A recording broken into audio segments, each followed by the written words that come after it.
contrast of the black shadow of the dune against the morning sunrise rising against its other side. You get those wonderful razor-like edges to the dunes, and you have this beautiful, cobalt blue, crystal clear sky as well. It's a great time to go, and it's a great area to go and witness for yourself. And I must warn you that the more time you spend in the desert, the more geeky you become about it. And whereas if you leave it to the end of your trip, you'll have been focused on photographing the big things like the elephants and the big things like the coastal dunes and the great big landscapes. As soon as you get to the desert, you're down on your knees and you're photographing the aforementioned beetles and spiders and the little tracks that the lizards make in the sand dunes and all the rest of it. And you'll have thousands of images of different shades of sand. But it's a great place to go and experience, and it's a must for a fully comprehensive trip to Namibia as well. And this is a photograph taken from the highest dune in the area, which really needs a better name. They call it Big Daddy, and I'm sure that they could come up with something better than that. But nevertheless, that is what it's called. It's called Big Daddy. In the background there, you can see that ancient riverbed, that big flat gravel area. That's the area that you drive into the desert channel on. And those enormous dunes there, those are the dunes you want to be photographing at sunrise. And then this is looking down into Dead Vlei itself. So Dead Vlei is probably the most photographed part of the country. This is typically it. You'll see much better photographs than these that have been made, but this kind of illustrates what the area is all about. And you have these wonderful ancient trees that are protruding out of the ground, rather like the hands of the dead, which is a very morbid way to look at it, but it's a very powerful place to go and witness and to go and experience. And you're always looking for the iconic image, and the Gemsbok here, the oryx, probably one of the finest desert adapted animals in the country. Synonymous, iconic with, along with the Namib Desert. It's this kind of image that people are always wanting to try and capture as well. So the Namib is an absolute must. And however you incorporate it, whether you fly into the desert and fly back out, or you use it as part of a land tour and you drive in and drive out, it's a wonderful experience getting there, and it's a tremendous experience actually being in it. As well. As we move further north, I just want to mention, I'll just go back to this slide, there's a little blue dot there by Walvis Bay. So I wanted to talk a little bit about the coastal area now of the country.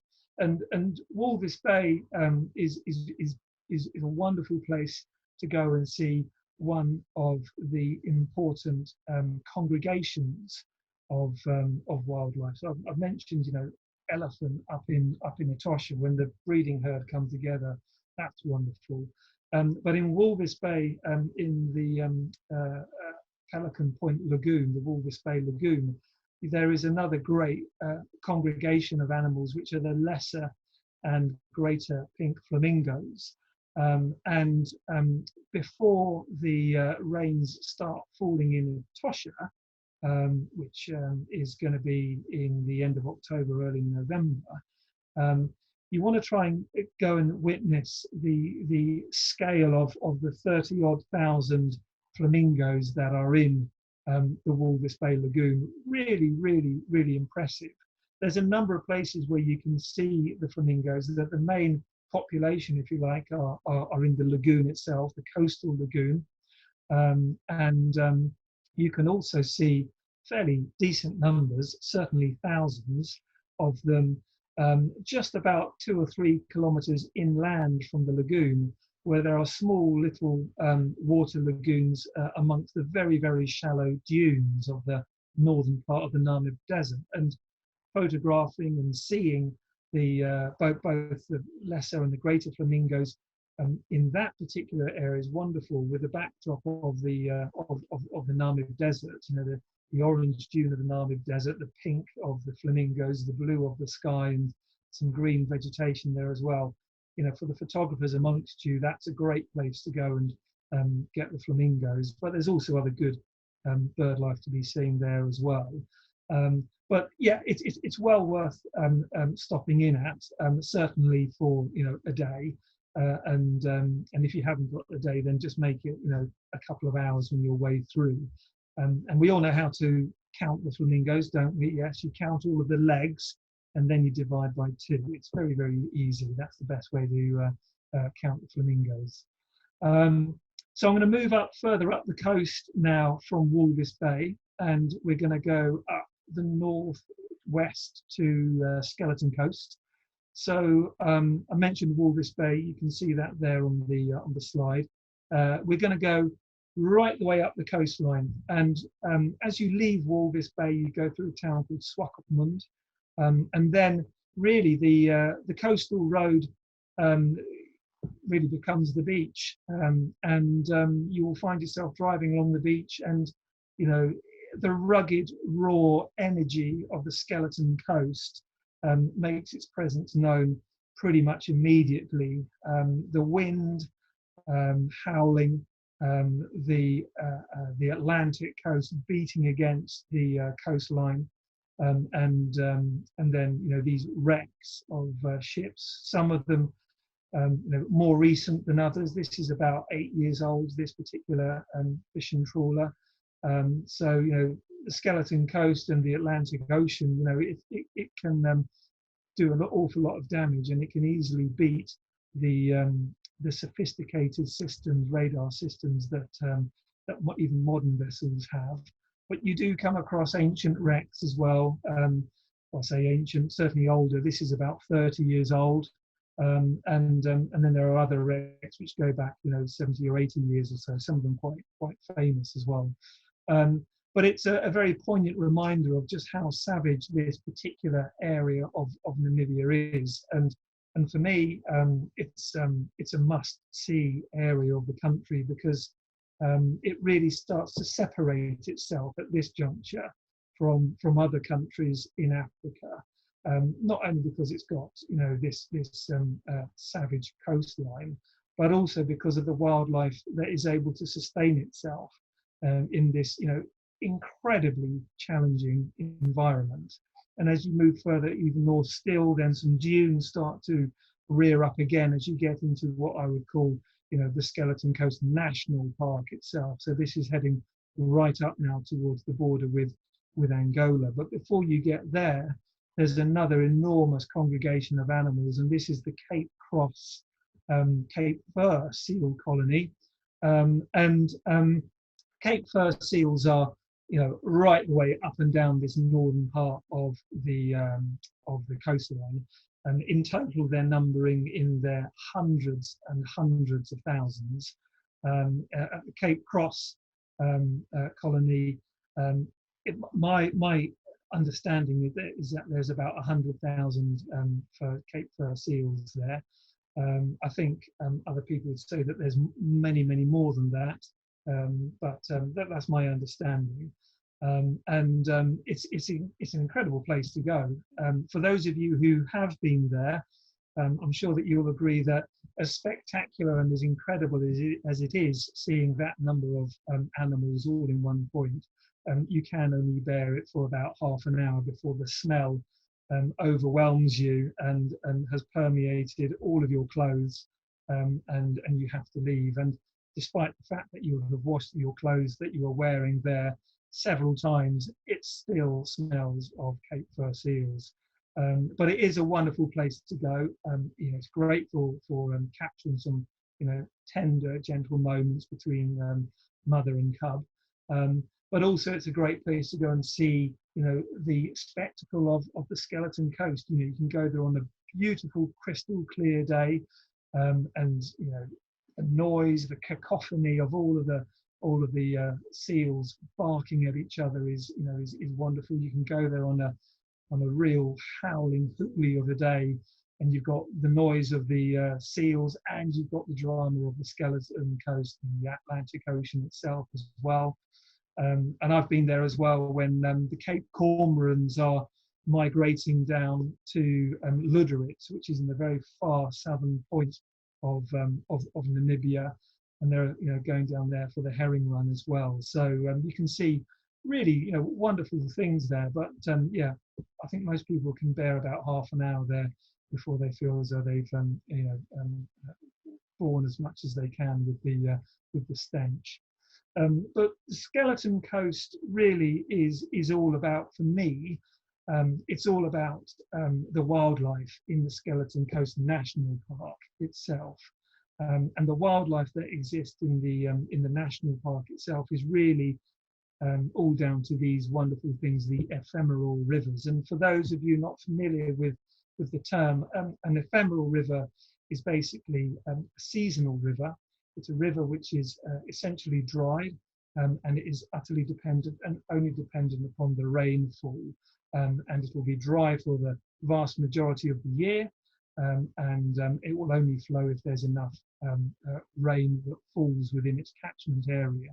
In the case of the rivers, the ephemeral rivers in Namibia, in the northern part, they will flow for about 2 weeks of the year before they dry out again. So I'm talking about this area here, the northwest corner of the country. So the Skeleton Coast line is obviously the border that Namibia has with the Atlantic Ocean, and the Skeleton Coast National Park goes up until that point, but it extends inland for not quite as far as my red triangle there, but it certainly comes in a little bit further than that green highlighted section along the coastline there. And what I'm going to do on the next slide is just show you a map of the catchment areas of the ephemeral rivers. Okay, so this is it here. So as you can see, there's a great number of ephemeral rivers in the country. I'm just going to talk very briefly about those top few.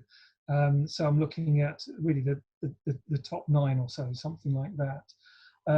The top 2, which is the green one and the grey one. The green one is called the Huarusib, and the grey one is called the Huanib. These two are 2 of the largest, and I say the largest, I'm talking about the catchment areas. So they have a catchment area each of around 12,000 square kilometres. So they catch an enormous amount of rain when the rain falls, and they sustain some wonderful desert adapted species due to that rain. The Huarusib, so the green area, that particular river sustains, in terms of the desert adapted elephant, which I know is a big tick for many people traveling to the country. That has about 12 desert adapted elephants in the river system, 1 bull, and then 2 matriarchal herds. And then the grey area, the Huanib, that has 22 desert elephants, and there are 3 matriarchal herds there, and again 2 bulls there. And those 2 river systems are just incredible. You don't just see desert adapted elephant there, but you also see a lot of what you'd call typical plains game, although they are adapted to a slightly more arid environment, this desert area.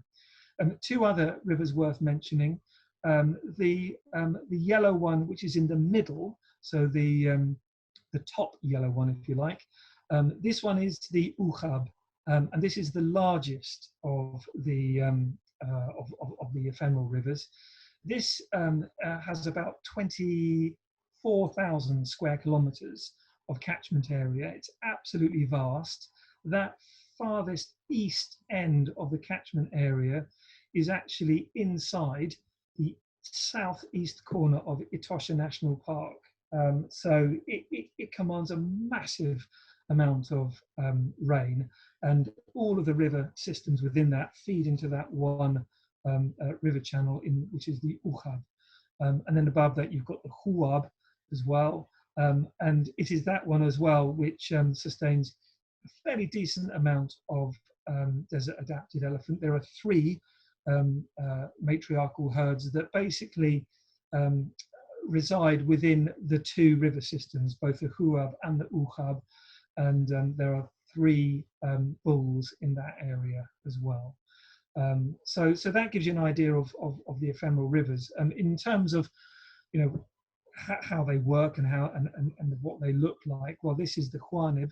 This was an image when I was leading a trip there, and we flew into the Skeleton Coast, stayed at a fabulous lodge there, and we were very, very fortunate to see that the river was actually in full flow. Well, I say full flow, in early flow. So it had been raining when we were in Tosha about 5 days previous. And by the time we got to Skeleton Coast, which was here, the rainwater had arrived as well. So that was really, really wonderful to see that. This is the Huarusib, a wonderful, wonderful area. It reminds me peculiarly of Glencoe, with these enormous sweeping mountain to the right.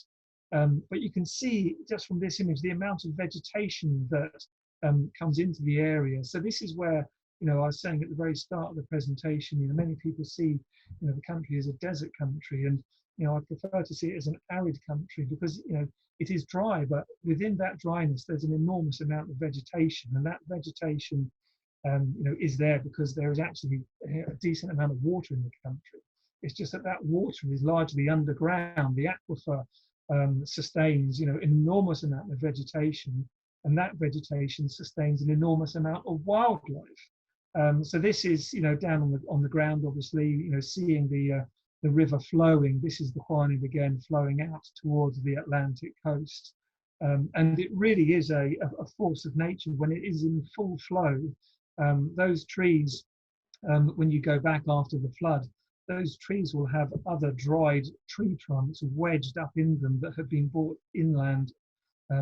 from inland out to this area. It's an incredible sight to see an ephemeral river in the full flood, and it very quickly dries over. As I say, within a matter of days, up to 2 weeks, that's it, done. And all of that river, all that rainwater will both evaporate, but mainly it will subside and sink beneath the surface of the land, and then the hard crust is formed, which seals the water in. And then that water then provides, this vegetation. But it is that hard crust that the desert adapted animals are trying to get through in order to dig for their water. And you'll see a variety of wildlife here because of the vegetation. Lovely springbok. You've got hensbok, the oryx that you also see down in the desert. Giraffe. Of course, there's a Hartmann zebra here as well. So different to the Burchell zebra, which is the plain zebra, you have the Hartmann zebra, which is the mountain zebra. And if you've got these sorts of animals there, then you've got these guys. And this, for me, this is these are the queens and the kings of the wildlife of Namibia. The desert adapted lion. Sadly, they are. When I say critically endangered, it is absolute, critical, on the edge of not being around anymore. But these lions, they number less than a dozen, and they are just the most wonderful wildlife to see. For me, in the whole of the country, I always feel quite emotional when I talk about them, but the life that they have is impossibly difficult. They're living in true, desert-like environment, and they are purely adapted to only live in that area. Sadly, there is a great conflict between them and the farming communities that border Skeleton Coast National Park and the livestock that they have. But to see desert adapted elephant out here is really spectacular, really, really wonderful. I would put it as a must, this whole area as a must for anybody who's heading out to Namibia or is thinking about going out to Namibia. We would thoroughly recommend you put this on the list. And for those of you who have been into this area, I'm sure that you would also agree. But really, the animals that everybody does firmly associate in terms of the desert of Namibia are the desert adapted elephant, and that they are spectacular. There is no doubt about it. They are beautiful here. Some people say that they're smaller than the elephant that you'd see in East Africa, and they've got shorter legs and all the rest of it. I mean, I don't know if they're a completely different species as such. I think that they're adaptive. That is it. They don't have the abundance of vegetation that an Okavango elephant would have, and they have learned to live in a particularly difficult area in a different way. I would say that you could take a desert adapted elephant and put it in the Okavango Delta, and the desert adapted elephant will thrive. Absolutely. All this Christmases will come at once. But you take an Okavango Delta elephant and put it into the Skeleton Coast, and it wouldn't survive. And that's because it doesn't have the knowledge that its mother would have passed down to it of how to dig for water, where to dig for water. It wouldn't have the knowledge that its mother has trained it about constantly grazing and moving on along the vegetation rather than destroying the vegetation that it's eating and eating it down to the bone, as it were. These desert adaptive elephants are incredibly clever, incredibly efficient, incredibly intelligent, it's humbling to witness wildlife full stop, but particularly rare and endangered animals in such a dramatic landscape, and furthermore in a landscape that you don't necessarily immediately associate with that animal at all. So Skeleton Coast is an absolute must. And I think that really kind of brings an end to what I wanted to talk to you about. Really, I feel as I've given you a good overview of what the country is and the diversity that it has, and the wildlife that exists there. You've been kind enough to allow me to talk about some of the passions that I have for the country as well, and some of the highlights. And it's been lovely talking about this. With the climate that we're all in at the moment, it's lovely to actually escape, the news, and to actually, take ourselves to a faraway place and just, be there in the moment, even if we're not actually there. So I hope that has helped. The final thing, really, just to talk about with regard to the country is, some practicalities of getting there and getting around. Well, in terms of getting there, you can fly there through the Middle East now. You can fly there through South Africa, and you can fly there through Germany as well. In terms of getting around, well, you can do Namibia however you wish to do it, and I don't think that there is a better way or a worse way to do it. I would say that if you can enjoy one of the light aircraft flights, then absolutely do it. You can either do that by private charter, or you can join one of the taxi flights that like almost like a hop-on, hop-off service. You need to pre-book it, but light aircraft, there are companies throughout the country that operate almost like a taxi service or a bus service, really, and that's a relatively affordable way of being able to enjoy some of the light aircraft through the country. And you don't. You certainly get to experience a new view of the country, but you're not missing out on anything, and you're just doing something different.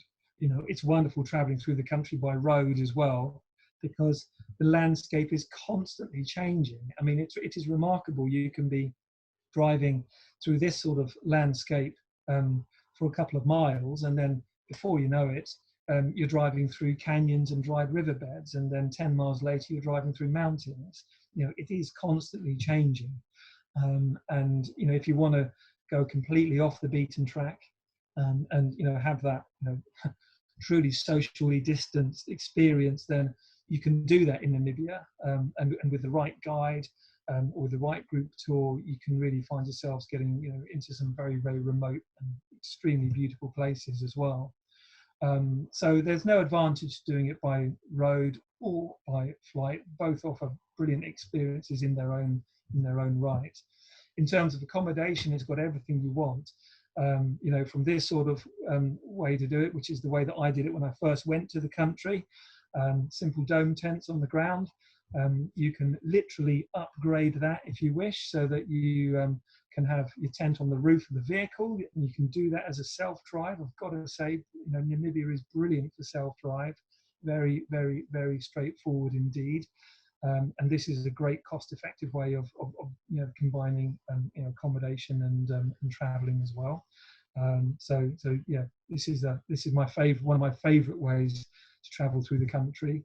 And then you can go into a series of tented accommodations. These are the Meru style tents, and they've got solar powered showers and bathrooms at the back. Really comfortable, proper beds inside, etc. So that's a great way to do it as well.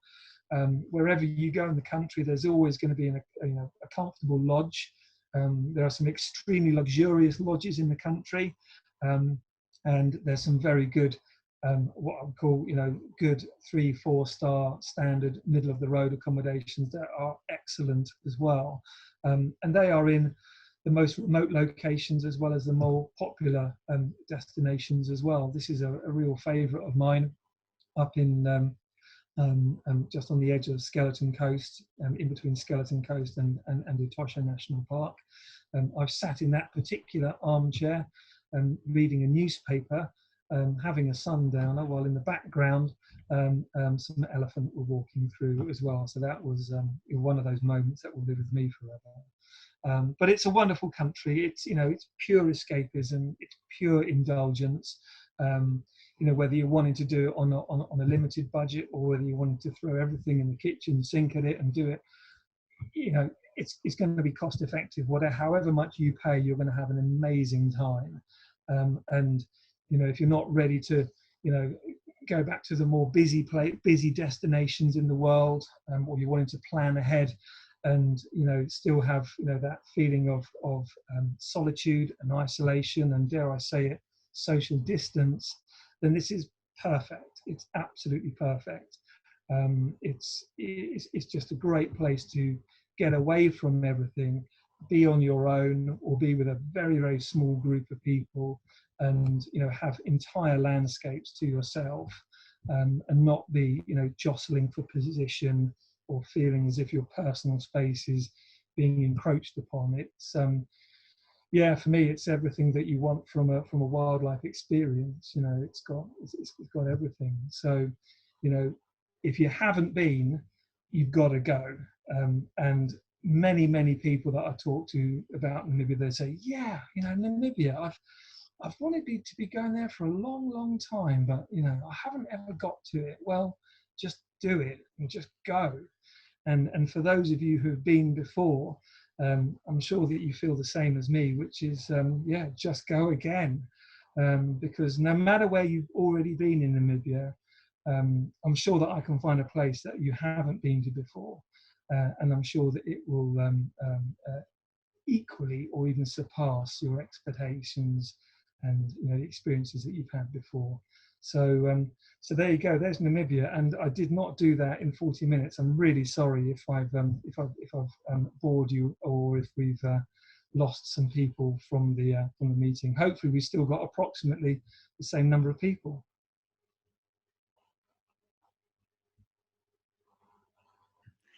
Hey Nick, thank you very, very much indeed. That was absolutely fantastic. You didn't do it in 40 minutes, as you said. You were a teensy bit over, but we'll let you off because it was wonderful.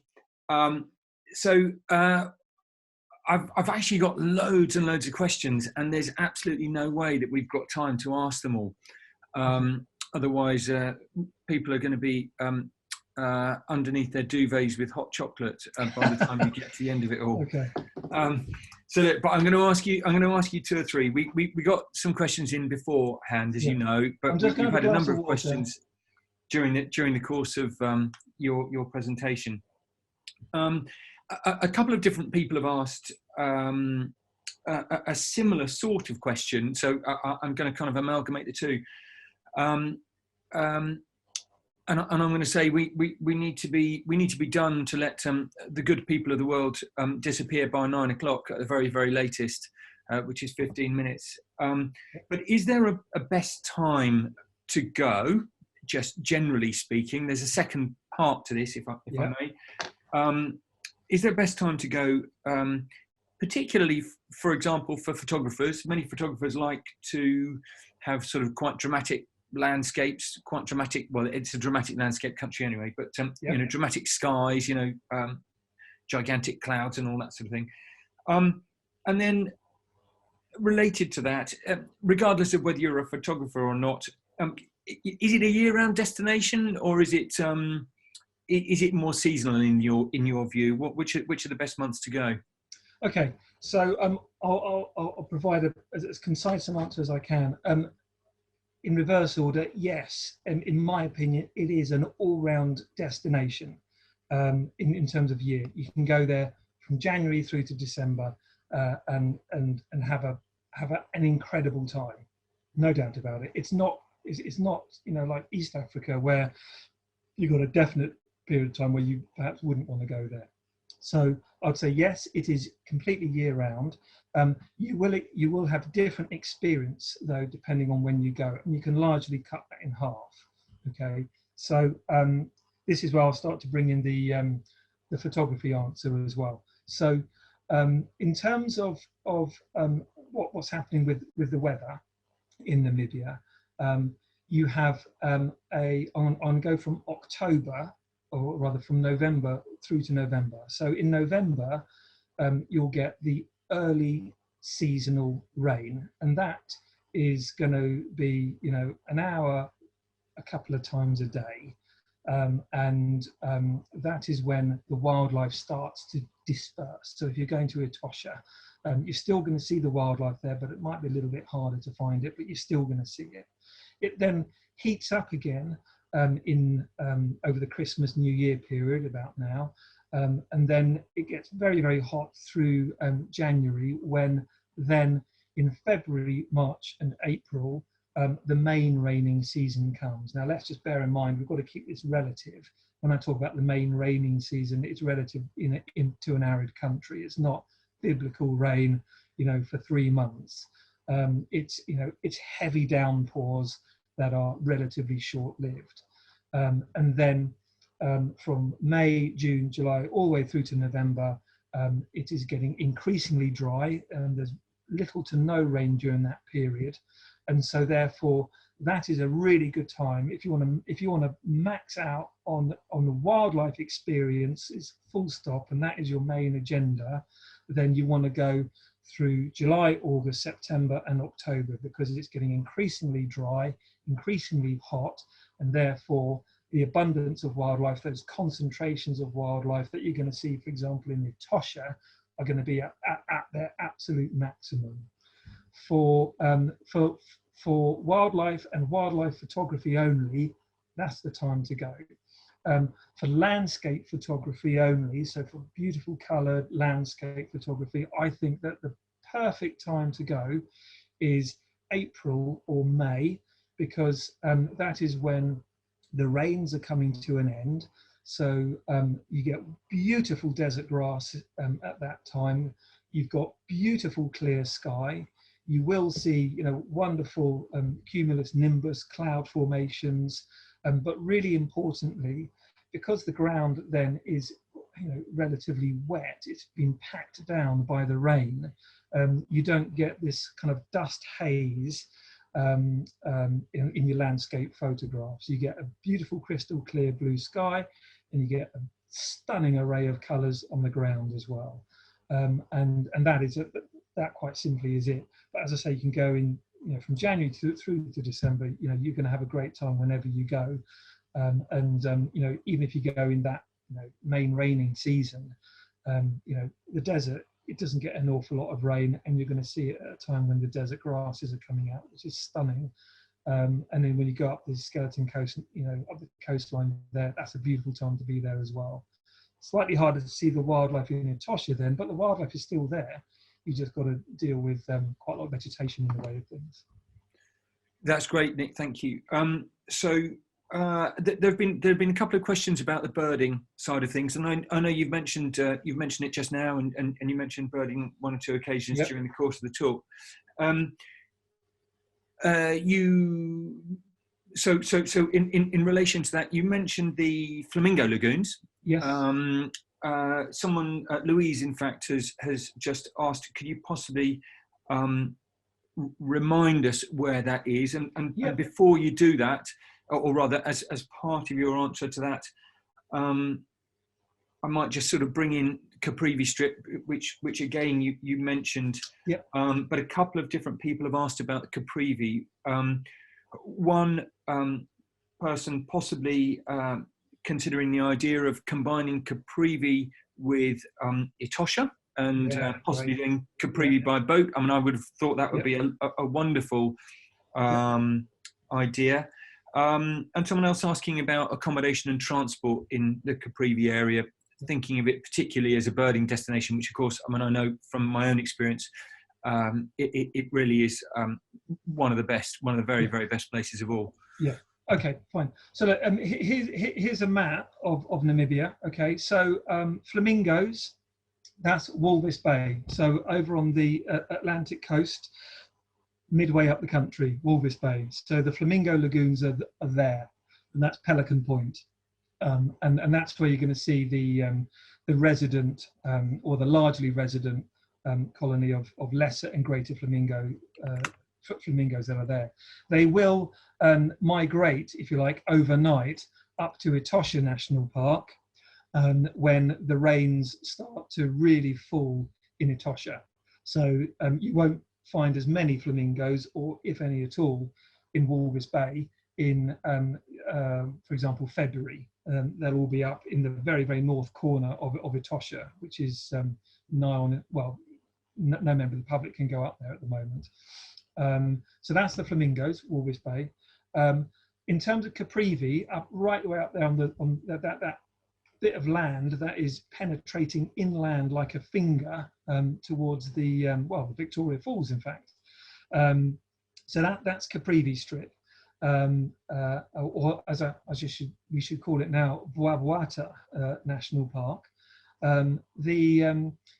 As I said, the birding up there is spectacular.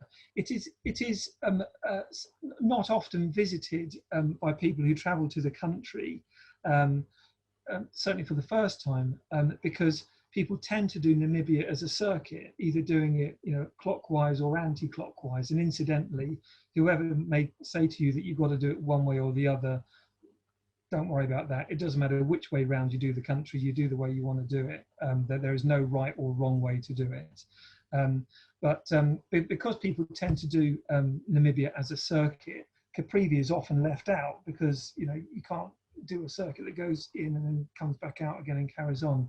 It's also a fair distance from, for example, Etosha National Park. The best way to include it in my opinion, is to, of course, do Etosha National Park and make your way to the eastern side of Etosha. So you can do that best way going in through the southern side of Etosha, spend a couple of days on the southern side, drive through the national park to the eastern side, have a couple of days there. And then it is, I would give yourself a day and a half really to get from the eastern side of Etosha right the way into, the decent area of Caprivi or of Bwabwata. And there's a number of really good accommodations, and they become more abundant as you go further east into Caprivi. But really looking at this map, you want to get halfway along Caprivi before you get to one of the good accommodations where they have fabulous guides, where they've got really good access to the Angolan River, the Angolan portion of the Kunene River, and and then you can either, well, then, to be honest with you, a great way to do it is just to carry on, and you can go then down into Botswana, and then before you know it, you're on the Kwando River and into that wonderful area. But that Caprivi is great, but it's a fair distance from Etosha, and you want to give yourself a day and a half to get to the place you want to be. But it's a wonderful drive. You're going through the northern edge of Bushman land, traditional Bushman land, where traditional, real Bushmen do still live, and it's not any kind of gimmick. They are genuine Bushmen that do live their traditional life there, and it's a wonderful drive to get through there.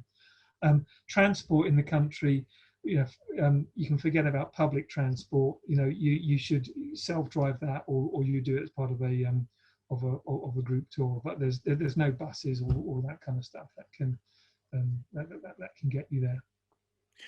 Thank you, Nick. That's absolutely brilliant. So there are two more questions that I have. We've got so many questions, and I'm really sorry I'm not going to be able to get through them all. But two more questions that it would be great if you would answer, Nick. And they are again related questions. You've mentioned some lovely properties in Namibia, and again, I can speak from personal experience. There are some really, really wonderful places to stay, all different levels. Again, you mentioned it in the course of your presentation.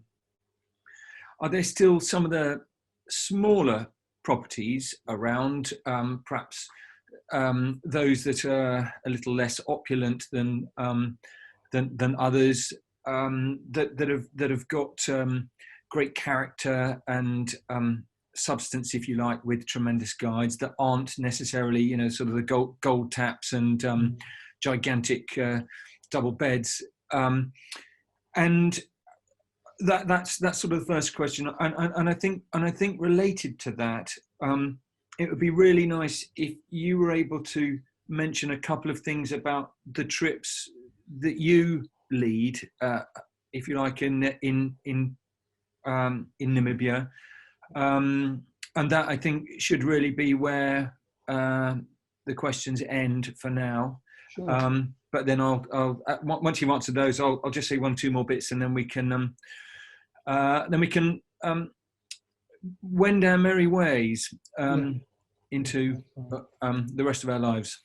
Yeah, it's worth noting that if anybody does want to, if we haven't been able to answer your question, please telephone the company and ask to speak with me. I'm really, really happy, as you can see, to talk about Namibia and whatever advice, guidance you want, whatever you need, in order to help us put the trip together for you. Then please do ask. We've got some group tours as well, but just give me a call tomorrow or next week, whenever's convenient. Really, really pleased to talk.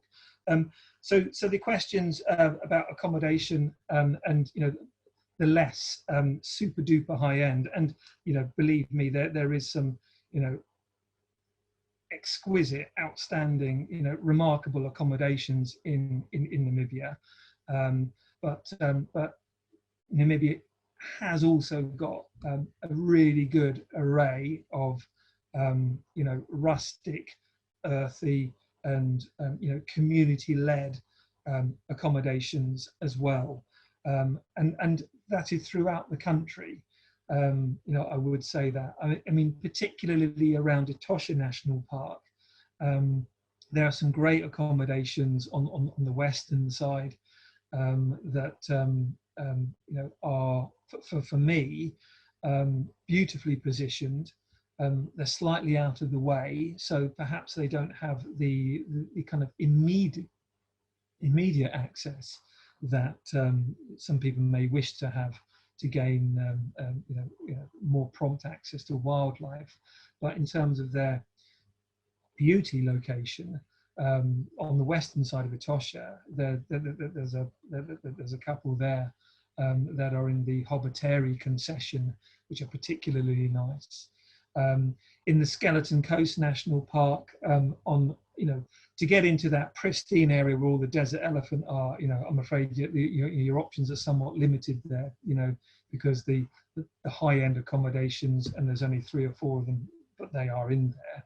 But you can access that area from one of the community campsites that's right on the eastern side of the national park, and you can drive in that way. A really great way to go and do Skeleton Coast if you don't want to be doing the super duper high-end accommodations. A great way to do it is to join one of the guided camping tours that we offer that go in there, and you spend sort of 3 or 4 days basically driving around the national park, and witnessing some wonderful wildlife and scenery there, and doing a thorough exploration of the Skeleton Coast. But you're doing it camping, and down in the desert as well. You can be right inside the national park at one of the more luxurious accommodations. But if you're not wanting to do that, then there are more down-to-earth accommodations. I mean, I think that it's worth noting that, as with all things, the very best accommodations are in the very best locations for access and wildlife. There is no doubt about that. And Namibia is no different to Botswana or Zambia or Tanzania or any other destination in the world, really, in respect of that. But if you're wanting to get that perfect combination, for me, I would advise people to strongly consider doing something that is camping, to be honest with you, and using tents on your roof, and you can do that throughout the whole country, and you're able to then combine that every other day or every other location with staying at a nice accommodation. That's a really good way to do it. And with some of the sales consultants that we've got who have come to me, so we've got a client who's wanting to do Namibia. I've spoken with them and talked about that kind of concept, and that's what they decided to go for. And the feedback that we've had from clients who have done exactly that, self-driving, camping, and then using a lodge accommodation every now and then, that's a great way to do the country. I would just say one other bit of advice for anybody going to Namibia: don't scrimp on time. There are lots of itineraries, that you can do in 8 days or 10 days or 11 days. It's the Namibia circuit, It doesn't do justice to the country. If you want to go to Namibia for the first time, give yourself at least 2 weeks, ideally 2.5 weeks, and really get the very most out of each of the locations that you're going to, because you want to get the very best out of that whole experience. So yeah, that's accommodations. Chris asked me just to highlight a couple of trips that I lead throughout the year. There's one which is called a living desert, and a living desert is basically it's a flying safari that arrives into Windhoek. And then we fly up to Etosha National Park, and we do 4 days in Etosha National Park, both the eastern side and the southern side. We then fly in light aircraft right into the Skeleton Coast. So the area that we go to, if you're looking at the map, it's actually in between the S of Skeleton and the coastline itself. So it's an incredible accommodation there called Shipwreck Lodge. And then we fly down the Skeleton Coast to Swakopmund, and then we have a wonderful time in the northern part of the Namib Desert, at a beautiful area called Gobabeb, which very few people know about or go to, but there's a wonderful research facility there. So that's a living desert, and I'll be leading that this October. I think, I know that we've got 2 places left on that one, and then also in October 2022 as well. The dates for October 22 are not yet set, but if you're interested in that, please just email us at Wildlife Worldwide, and you can register your interest that way, or just give us a telephone, and that's fine. You can do it that way. Another trip that I do is called a Delta Circuit, which spends half of its time in Namibia and half of its time in Botswana. And that is going to be running in July 2022. So that arrives into Maun in Botswana. We concentrate on the concessions, the eastern concessions of the Okavango Delta, which are the Kwai and the Moremi concessions, and then we cross over into at the eastern end of Caprivi, and we drive basically from east to west along the Caprivi for 5 or 6 days, taking in a couple of the river systems that are there, and then we drop back into Botswana and in the panhandle of the Okavango River, where the trip ends, and we fly by light aircraft over the Okavango Delta back to Maun, and then we make our way back to the UK. And that's happening in July of 2022. The trip that I'm leading this year is full already for that one. I don't think those trips are advertised on our website, purely because we usually save them for exactly these sorts of events, and they are usually pretty popular. So so again, if you wish to register your interest for a Delta circuit, then you can do that. And the dates for those are here. So a Living Desert, yeah, a couple of places left for this October 2021, but 10 passengers for 2022 as a maximum. And a Delta circuit for July 2022, again, just 10 passengers on that one, to do Okavango Delta and the Caprivi strip. So those are the only trips that I've got coming up that I'm personally leading. So that answers your question there, I think, Chris. So so yeah, I think that's it for this evening. Chris, if you wish to do the wrap up, then by all means go for that. So yeah, Nick, thank you very, very much. That was fantastic. I always learn a lot when I listen to these talks, and most particularly I learn a lot about Namibia when I listen to yours, and I know that Namibia is always pretty high on my list of places to go to, and as the messages that I am seeing on chat coming to me are suggesting that they're pretty high on other people's lists as well, which of course is lovely. We're very, very grateful to everybody. I know I speak on behalf of Nick and myself. We're very, very grateful to everybody for listening in, coming to our virtual talk this evening. It's the first time we've done it, as I said, and we would love to see you and hear your questions at future events. We would also be really very, very interested to hear your feedback and to see what you thought of our virtual event. We have a whole series coming up, as you will undoubtedly know. We are always very, very open to improving our methodology. We know we had a slight glitch right at the very beginning with some peculiar wording that was coming up over one of Nick's images, or actually over a number of Nick's images, but thankfully we got that resolved. Thanks for bearing with us on that one. Our wonderful, wonderful new brochure, which came out between Christmas and the New Year. Many of you will have received it. If you haven't received it, please do give us a call or send us an email. You will have seen my email address, chris@wildlifeworldwide.com, or you can email Nick, nickj@thenaturaltravelcollection.com. That's it. That's all we're going to say for today, other than thank you very, very much for listening to us, and please enjoy the rest of your evening. We'll see you again soon.